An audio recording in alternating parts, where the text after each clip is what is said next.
Currently, Miami 4.5 point favorites on the road at Florida State. Totals 54.5 in this one. Lante, we saw Florida State take out Alabama early this season, and I'm a little surprised to see them this big of an underdog at home, I got to say. Yeah, well, I think Miami has shown the propensity to be able to dominate every team that they play pretty much. I mean, the Notre Dame game, the score was closer than what the game indicated. They pretty much dominated Notre Dame. And Florida State coming off that loss, I think you mix that in with, I mean, although they'll be on a little bit of extended rest, but Miami was off of a bye. I mean, obviously the travel doesn't mean a ton in this specific spot.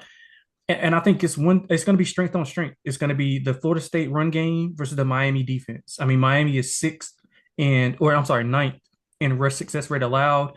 And I mean, Florida State loves to run the ball. They do a lot of motions. So the linebackers and the fronts are going to have to be disciplined. Castellanos is he's a firecracker for sure. I mean, he has some good moments. He has some bad moments. We saw that on full display against Florida. So I'm looking at Miami to take advantage of Florida State and their inability to throw the ball and their inability to be balanced. I think they'll stack the box and force Florida State to play from behind the chains because we've seen in certain situations that Florida State. I mean, they've dominated these other teams obviously, and they play well against Alabama. But I mean, that was the first game of the season. I'm not taking anything away from them because that's going to age as a good win as long as Alabama keeps ascending. But now we saw them go on the road and face a Virginia team who is ascending, but they're not on the level as Miami on either side. So I think Miami kind of imposes their will on the offensive and defensive trenches for Florida State. And I'm scary for Florida State if they can't get the run game going. I don't know how they move the ball on this defense.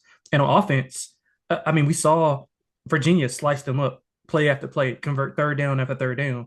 But I think Carson Beck could have a big day here against his secondary. So I like Miami in this spot.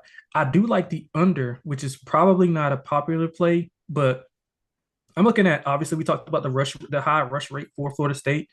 I really do think that they'll lean more, but both teams will lean more on the run. Miami play action. They're not going to put Carson Beck in any bad situations. So I'm going to trust both defenses to kind of get things done. They're both well rested. So I'm going to take that under 54 and a half. And I do like Miami on the side.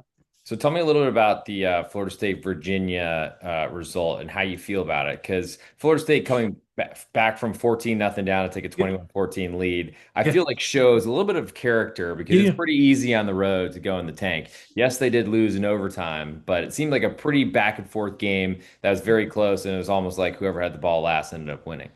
Yeah, so it was a great game. Number one, that was an incredible game. But I think Virginia kind of let them off the hook a couple of times with Chandler Morris throwing two picks. I think one of them was a pick six, if I'm not mistaken, or maybe they both led to like red zone, instant red zone, Yeah. and then he got banged up a little bit. But they struggled mightily to stop the run. And if they couldn't stop the run against Virginia and that offensive line, they're facing one of the best offensive lines in Miami.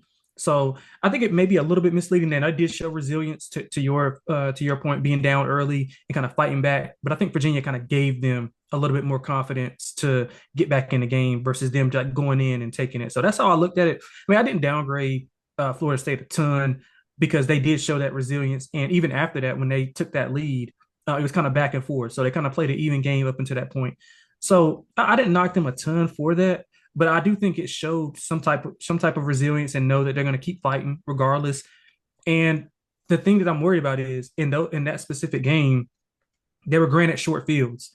I want to see what they can do when they don't have short fields. Like, can that offense cause explosion without having the run game? Because Miami's not just going to let them run all over them. That's not going to be the fact. That's not going to be what Miami does. I mean, if Notre Dame didn't do it, nobody's going to do it. And we saw what Notre Dame has been doing offensively since that Miami game. So that just goes to show you how like locked in defensively that Miami has been because nobody besides your Vanderbilt Commodores has scored more points in the last two games than the Notre Dame offense. So I think that's a credit to the Miami defense. That's another reason why I like the under. I think both teams will be able to run the ball a little bit, keep the chains moving, keep the clock moving. So long-winded way of answering your question. Sorry. No, it's all good. I appreciate it.